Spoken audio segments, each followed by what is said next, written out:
Hitting record. Okay. So I'm Dan Gordon, and it is October 20th, 2021. And this Zoom is for people that are enrolled in the Principalship class. And so I'd like to just talk about that a little bit. And I've been telling these people that essentially they get to be my guinea pigs tonight as I talk about the class and see what questions that they have and that kind of stuff. This class is a class that I teach a variety of classes, but I enjoy this class, and essentially I'm the keeper of the flame for the class called the Principalship, for those of you that are working on your specialist. I was in school administrative positions for 19 years. The school behind me is Hannibal High School. And that's where I was an assistant principal there for 6 years back in the day. I've had a couple other administrative stints since then. So I enjoy trying to help you all get ready for your next steps, get ready for your certification. I try not to devolve into a lot of war stories. Old principals tend to do that. You know, they don't take much of a ask to start diving into old war stories and that kind of stuff. After I was a school administrator for 19 years and 25 years total in K-12, I went to DESE for 3 years. And the first part of that, I worked in the school improvement section. I went out on MSIP visits and that kind of stuff. That was really interesting. Then there one round of budget crunches went through, and I was shifted to a federally supported position in the Office of Special Education. And that was also good. I worked a lot in post-secondary transition. I worked with some students on the spectrum grants, a little bit with PBIS. That was good. I enjoyed that. I was commuting back and forth between Warrensburg and Jeff City every day, which that got old real quick. Did that for about 3 years. And so I'm now in my 11th year at Northwest. And so, again, this graduate world is a big part of what I do. I also help facilitate and coordinate our alternative certification program. And I also teach 1 or 2 undergrad classes a semester. I just have one right now of students that are going to be teaching in high schools. And they're they're college juniors at the moment. So I have a broad spectrum of people I get to talk to. Those of you that have experience and work in the specialist world, and then students that are 20 years old, planning on student teaching. So really, this course is set up like all the other courses in your program. I have it it's essentially 7.5 weeks long. And so I have 8 modules. And so if you, in fact, let me go ahead and share screen, get that so I can,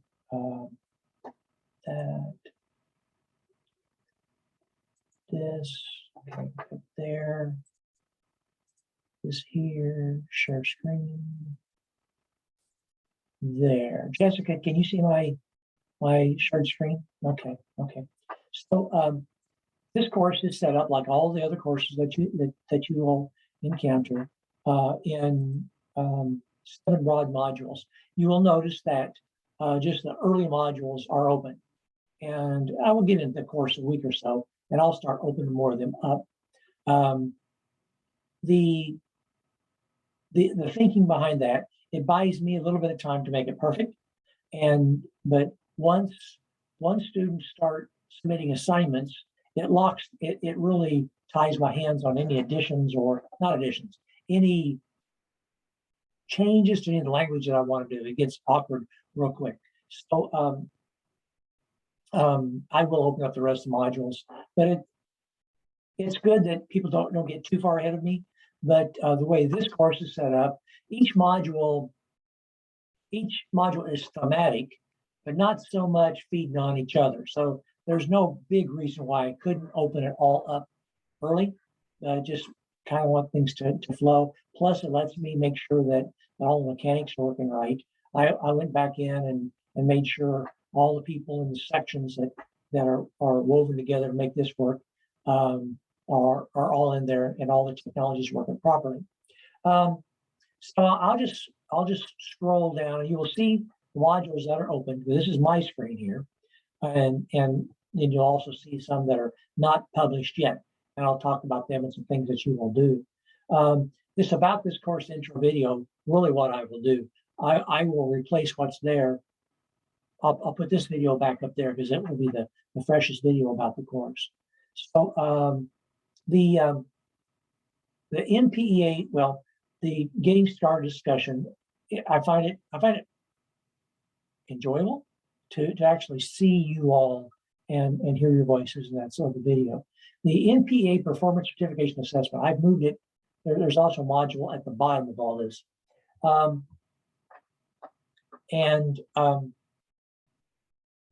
I spend a lot of time.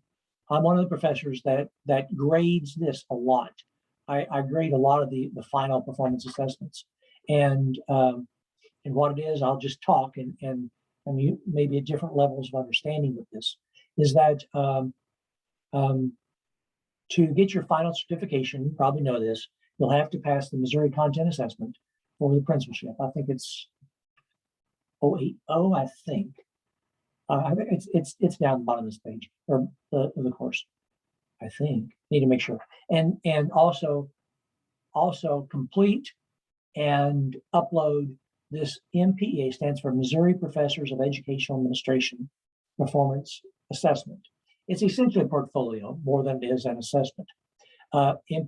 DESE has given our professional organization, Missouri Professors of Educational Administration, the authority. Well, it used to be where students would pay $300 or $400 to do this. Now you pay 25 or 50, not very much. And so DESE lets us run that show, and which is good because we have a lot of control over that. And again, it lets it be more of a portfolio than an assessment because you'll have feedback as you do it. So essentially, what you are asked to do is during the course of your courses, you're to have selected a problem in your school related to instruction, an instructional issue. And you put a team of cohort teachers together and other administrators, but primarily you are to lead a group of teachers as if you are a school leader in solving that issue. Okay, and so you put people together, you create goals, then you provide professional development, and it's intended to be a multi-month concept. And then in the last course of your program is where you'll finish, polish, and upload. Okay, it is next to impossible to do all that well in 7 weeks, because in that final 7-week class, there's always a little bit of intro to it, and they have to get it done before the very last minute. So you might have 5 weeks in there to do that. And you are actually leading a team in doing this. There's nothing hypothetical about it. The rubrics for the grading of it are written in past tense. Tell us what you did. Tell us what you learned. Tell us how you guided your team. Tell us how you cheerleaded your team. That's encourage your team. Tell us what you did in past tense. So in this course, and there's also a sister course that's called Managerial School Leadership, people that are working on their masters, which are they're similar courses, not exactly the same, but the assessment is the same because it is a certification assessment. And so again, it's all written in past tense, so it's really hard to get a good score unless you've actually done this. Okay, let me pause there and see if anybody has any questions or big major gulps or major belly aches, right? You know what I mean? I don't know where you all are on all this, and all of us of us professors are supposed to talk about this in every class. That's not been perfect. So when I teach class, I make a big deal of it because it often comes back on me to score. And then what you do, your professor in your final class gives it one read. Okay, the final score, it's based on a rubric of 16. 4 steps, 4 points for each. Perfect score is 16 out of 16. Okay, then you get one read from the professional course, and then a second read by another professor you may or may not know. It may or may not know you, who read it cold. Then the scores are put together. Okay, and then that is what is submitted to DESE when the recommendation is made for your next certificate. Okay, so let me pause there. Was any of that new information? Kristen, go ahead. Yeah, I'll be honest, this is my 9th class, and this is really the only time I've heard of this. I started this program in the summer of 2020. This is class 9. I've been going continuously, just one class each 7 weeks. This is literally the first thing I've ever heard about this. Okay.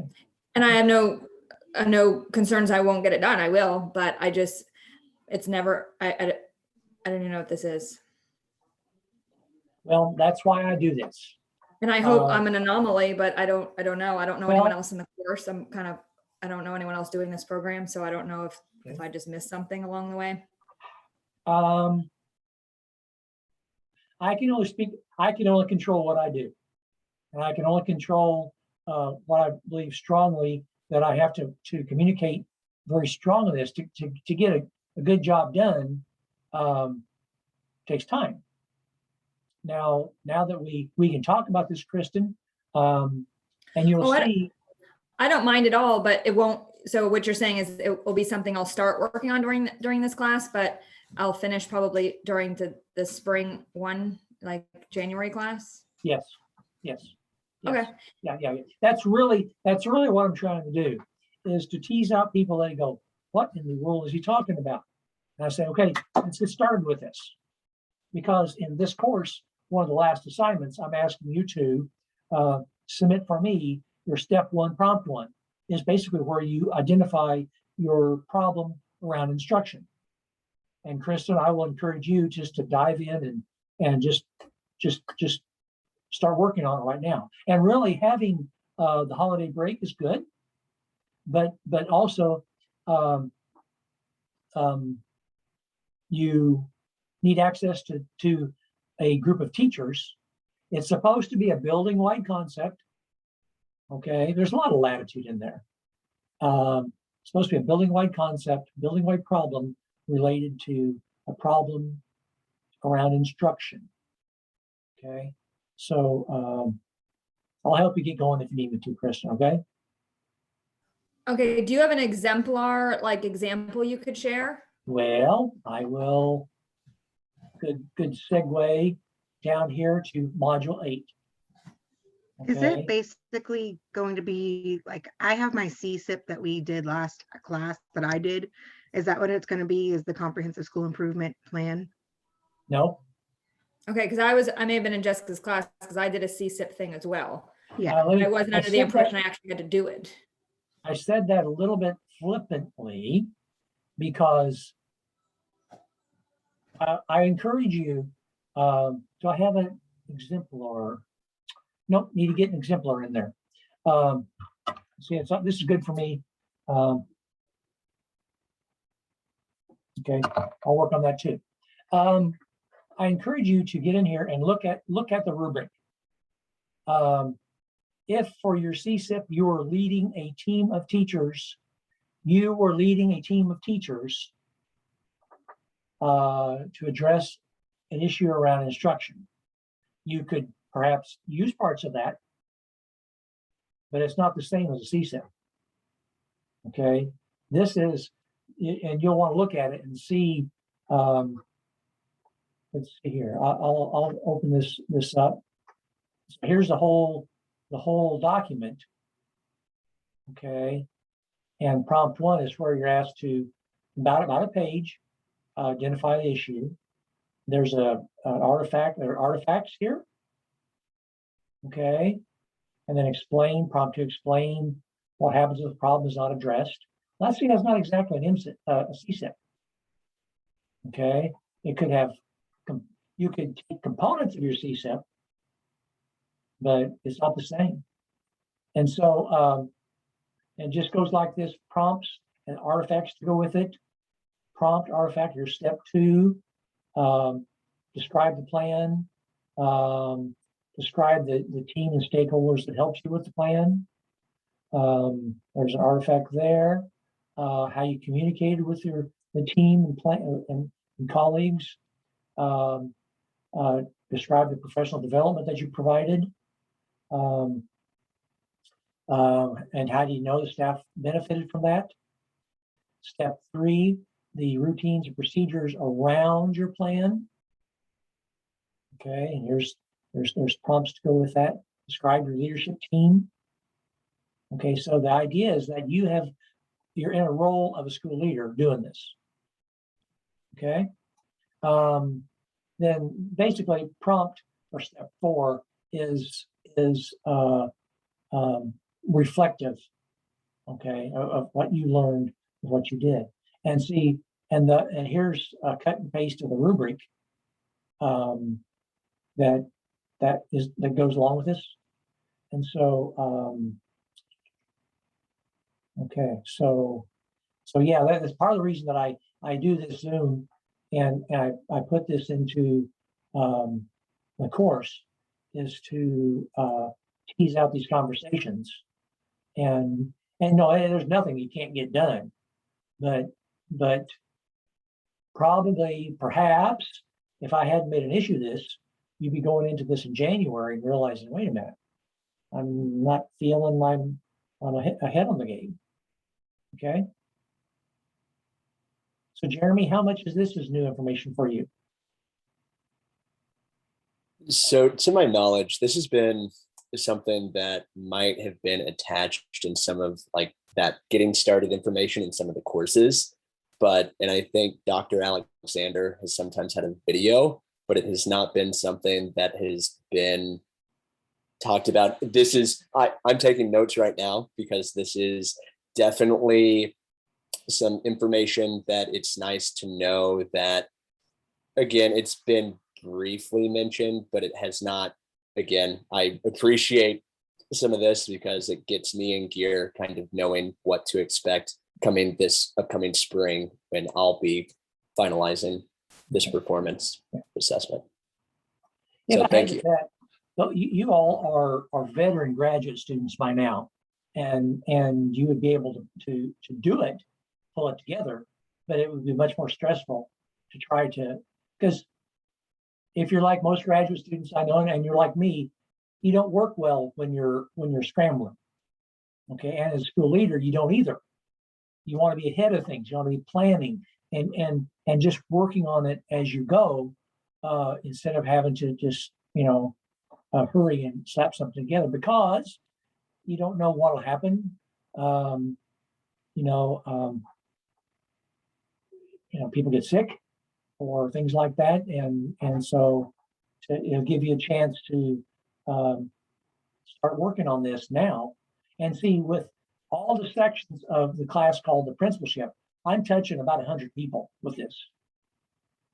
So that's my minor goal in life right now, is to help people with this stuff. Okay, Carrie, how about you? Not to put you on the spot if you're not comfortable. Just No, it's fine. So I have known a little bit about this and have talked with Dr. Alexander because I have an idea of what I want to do.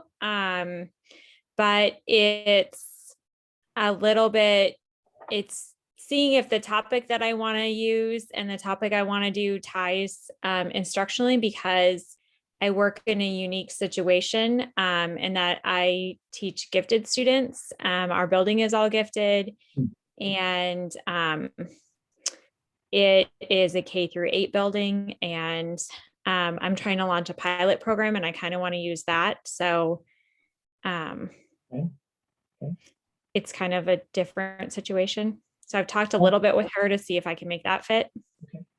Well, I'd be happy to communicate back and forth with you on this. You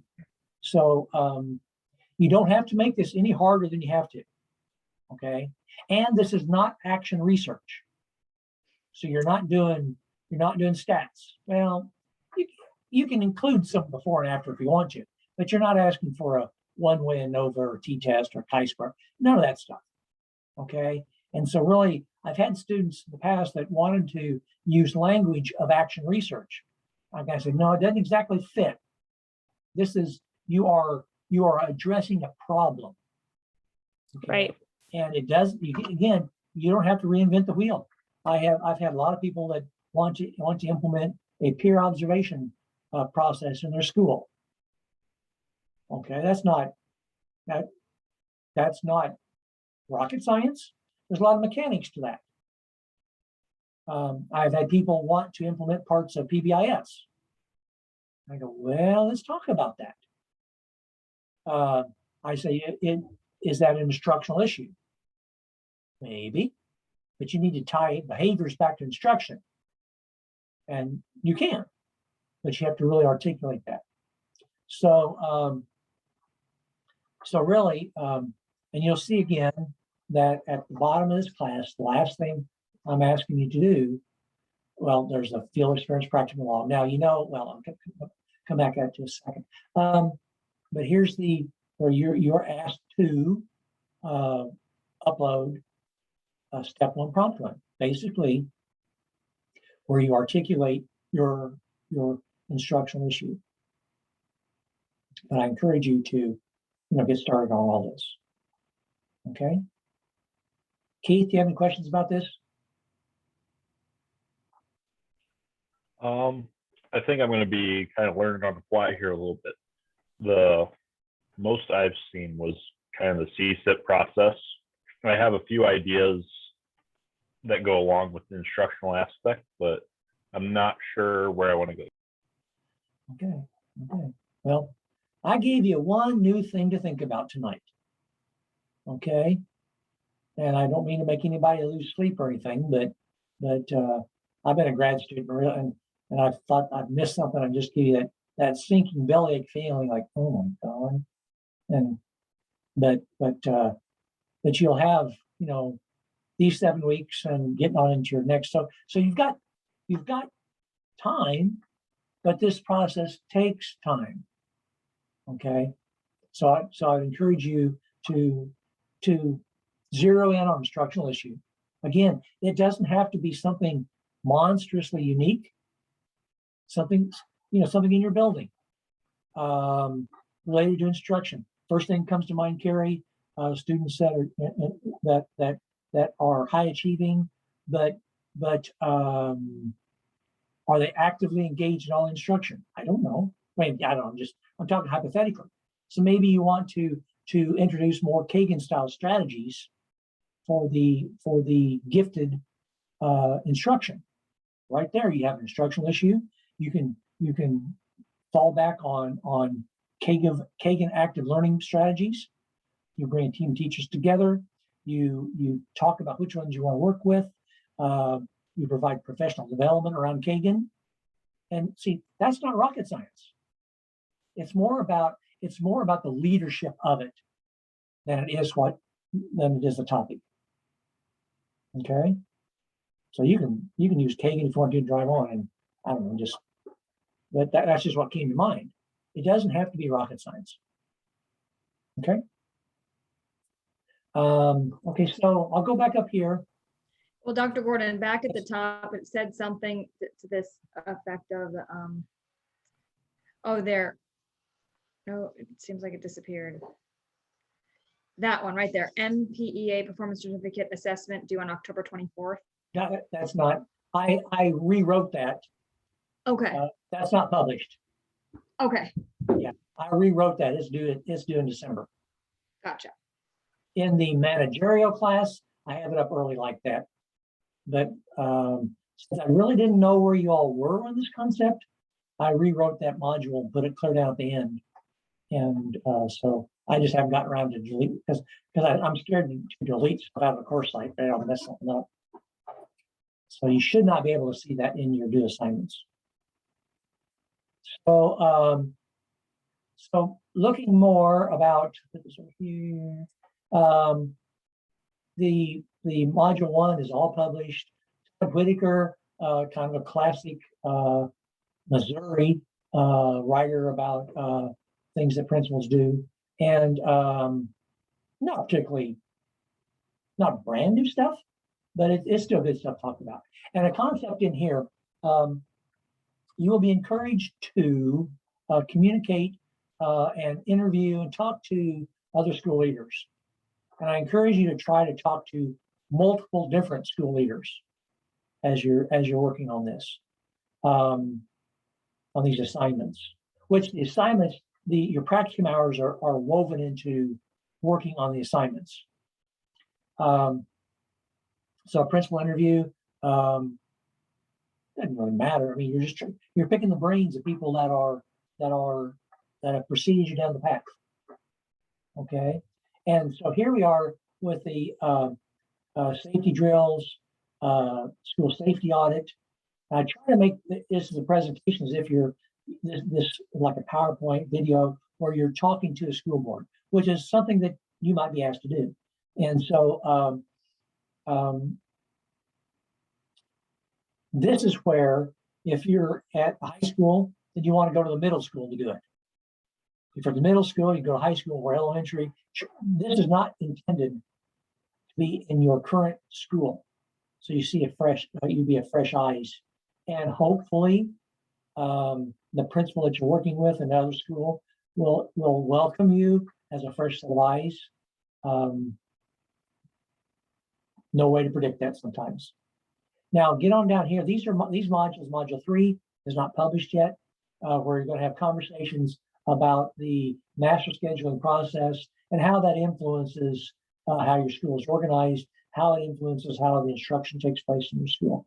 I will publish this in the next few days. The letter to new principal, that's something I wrote 11, 12, 13, 14, 15 years ago. And so if you find it useful, fine.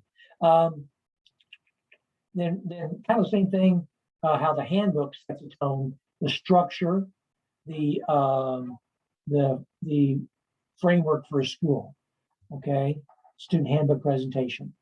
Then we take, I know you have information about evaluation systems in some other classes, but we're taking another swipe at it here, okay?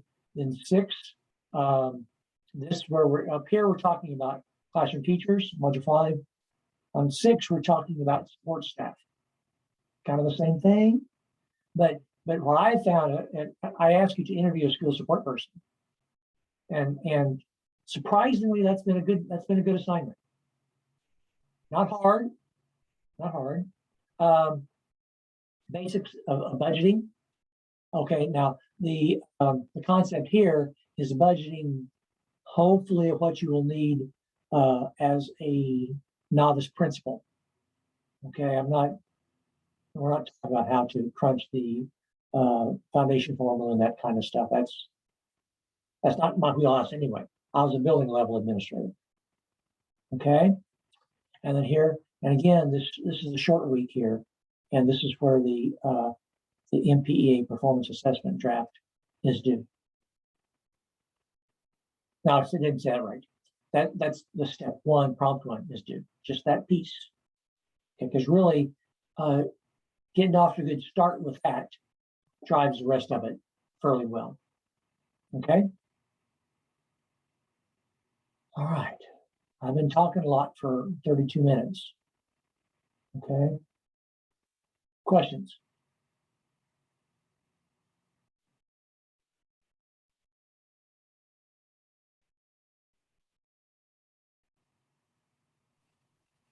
So I got 2 questions real quick. Okay. So I was noticing on any type of post discussion, you're kind of wanting every single post to be on a separate day, correct? Let me Or talk is about that- that a little bit. Yes, and it makes me sound a lot more autocratic than I really am. and I don't really mean to be. Some professors say your first post is on Wednesday night, your second post is on Friday night, and I've tried that. I think it's awkward, and your weeks don't work that way. So really, I'm really trying to do is give you more latitude than autocratic. To say, you have your initial post, and that's one, and then communicate to two of your classmates, but just make it on different days so that it is a true thread of discussion. So you could do your initial post on Monday, comment to your classmate on Tuesday, and we're on Wednesday, or Monday, Thursday, Friday, Monday, Saturday, Sunday. I get criticized is too strong a word, but I have people sometimes that say, really, 3 different days, that's kind of silly. Well, it kind of is. But the flip side is that I've had people that want to do all their submissions, late Sunday night. That's not worth anything. And so I think it's giving you all more latitude. Okay. And really, when it comes to me to grading, I'm able to, because in the grading for the red discussion, I open up your piece.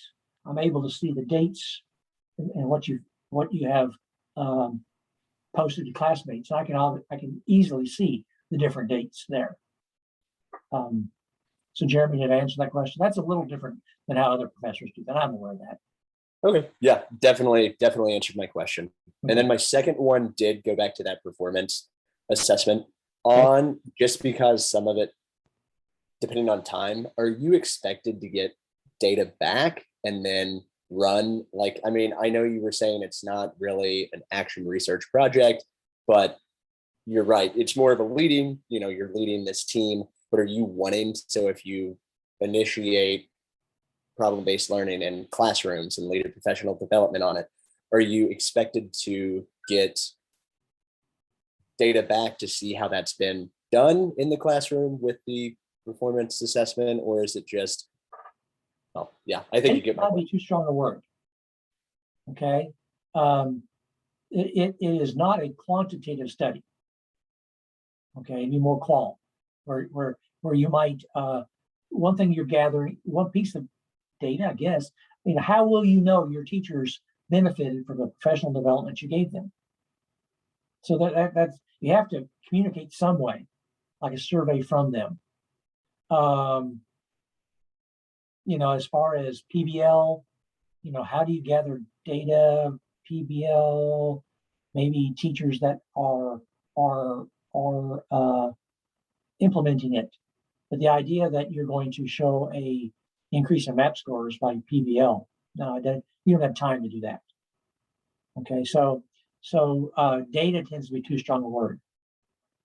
Did I answer your question? Okay. Okay, anything else? Okay, so I'm just making sure that I got this right. So I can take part of my CSIP plan and use that. Like we were doing, and my principal really wanted me to talk and do this, and my superintendent did too, is we were talking about going in and observing teachers and seeing how they're engaging students. Because on our NEE, the two of the points are are we asking questions of students, like how are we questioning students and what are we keeping them engaged? Okay. So, I was going to actually start creating like a schedule of when the teachers can go to other teachers and who can cover and all of that, and then explain like the levels of Jerry Valentine's IPI and stuff. Would that be okay with it? Or I love the IPI. Okay. I've been trained in it more than once. Jerry Valentine was my advisor back in the day. So I spent a lot of time with him. So yeah, really what you're talking about is using peer observations and levels of student engagement based on the audit of instructional practice inventory is the tool, the wagon for driving it forward. And you can actually gather data from that. So you can bring it. Now, I would encourage you to have a team of teachers that you're working with driving this. Okay, and then you need to provide professional development, of course, on the IPI for those teachers, and professional development on student engagement. Okay, and so yeah, it's a perfect idea. I have a lot of people use versions of peer observations. Sometimes it's dealing with student engagement, which is one of my favorite concepts. Sometimes it's dealing with classroom behaviors. So that idea is putting a team of teachers together to get in, observe each other, provide feedback, and how are you going to cover the classes? What are you going to do? Because that's what kept me from doing a good job of that when I was principal, just finding a way to cover and make all the mechanics work, which is really where a lot of things fall apart, just the mechanics of it. So yeah, that's a good idea. And I see it stemmed from your CSEP, something you identified in your CSEP. Perfect. Yeah, it was from the school climate survey, and we used to be an IPI school, but we've gone through some changes and Yes. we implement it, but we don't go through the entire like training process of it more. I'm a level 2 trained on IPI, so but nobody else in the building is anymore. So Well, the IPI is a tool, it's an observational feedback tool. I would recommend that you train teachers on Kagan strategies. And so really the Kagan strategies are what get kids up off, on their feet and working with each other. Carrie's nodding her head because I'm a big fan of Kagan strategies too. And in my opinion, we don't do Kagan strategies enough in high school settings. And so the professional development could be around Kagan style strategies. And then your observation tool is peer observation, but using the IPI to get the 0 through 6 ranks of levels of student engagement. Yeah, I like that. okay, that makes it not as scary anymore then. Yeah, you get your mind around how to do it using existing tools. Okay. 2 questions. One, with something around like our school's really trying to, or Avid, and we're really trying to focus on Costa's level of questioning for this year. Is that something I could work with? Well, yes, because I'll ask questions. Frame it around instruction. Okay. So you provide professional development on helping teachers know how to ask deep and engaging, thoughtful questions. Right. So there's your PD. Okay. And so you need a team because the assessment talks about your team. So you want a team of teachers to work with this. So get a core of teachers, and then keep it narrow, and then yeah, I think it's a good idea. And when you say narrow, you mean like maybe I'm in a K-5 building, so maybe all of us focus on putting more Costa's questioning into like reading or writing, Yes. like the subject. Yes, keep it lean, keep it concise. Don't make it any bigger than you have to, because this is about your leadership as opposed to it's really the only expectations are that it's around instruction. It doesn't say it has to be reading, math, and science. You just zeroing in on reading, questioning levels around reading. That's a lot of meat. That's good stuff. Okay. Oh, my second question was, does the whole school have to participate? I know I have to get a team together. We have about, I don't know, 25 classroom teachers. I mean, does everyone have to participate? I just worry about some teachers feeling overwhelmed that if I could get, say 10 teachers, like a team of 3 or 4, but then 10 teachers all together to kind of participate. What are your thoughts on that? The answer to that is that it's intended to be bigger than an individual person's classroom, a building-wide impact. It doesn't say that all teachers in the building have to be involved, because I work with some people that are in monstrous high schools well, there's 150 teachers. Well, that's not, you're not gonna get them all. Then they just take the science department or something like that. Right? They take a slice that makes sense. They still have a team, instruction, and make it doable. You're not reinvited. By now, as graduate students, you know to keep your life simple. Okay, keep it concise. Okay. Could Okay, it be you know grade that level? graduate students. Jeremy, go ahead. Could it just be grade level even? Yeah, it can be. There's nothing saying it can't be. Okay. Okay, teams, stakeholders, things like that. Professional development. Okay. So I have a question about what I'm looking at doing. It's essentially it's surrounding instruction, but we have scheduled my day so that one day a week on Fridays, I actually leave my building and go into a Title I school that's our lowest represented. It's completely underrepresented in our district. And I go in and do coaching cycles in the classroom with kindergarten, second grade, and third grade teachers, working on high achieving and working on identifying gifted kids, but also looking at high achieving and how to instruct to high levels of learning.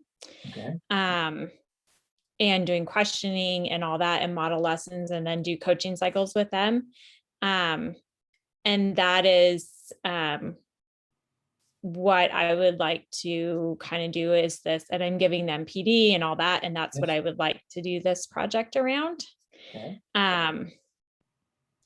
Is that something, because I can show how we're showing growth with these students and Yeah. and the teachers and all that. And I'm already doing it. And I have the principal support at both schools. Then I'd find a way to make that work. That's what Okay. I would do. And when you look at the rubric, you'll see that it doesn't say it has to be your personal building either. Okay. Okay. And so, but it does ask you about it asks about the school, the flavor and the flavor and the dynamics of the school. So you would get that for the school you're going into instead of Got your it. personal school. So I would say that sounds like a pretty worthy concept that you're working on.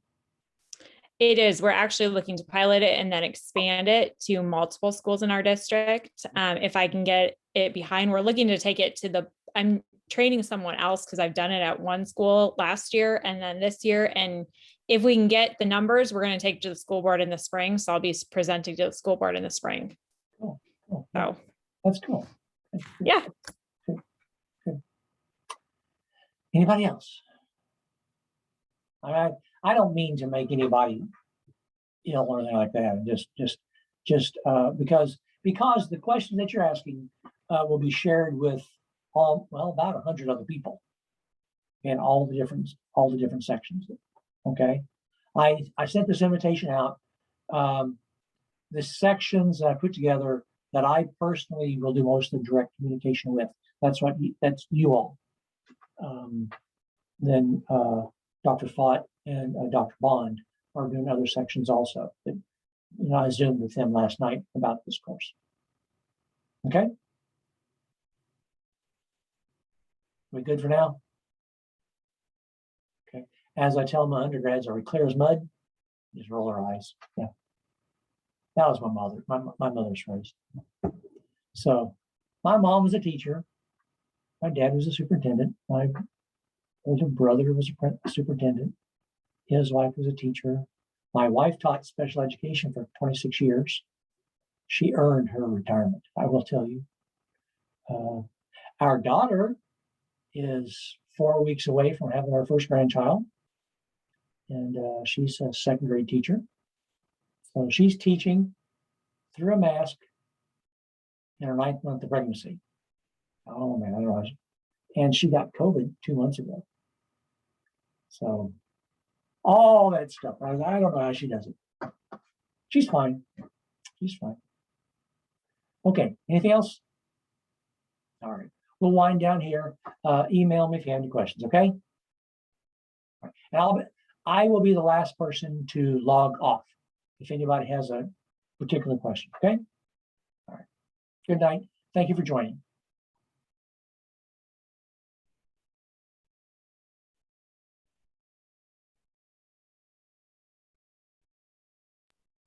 Okay, let me stop. I Let me guess stop.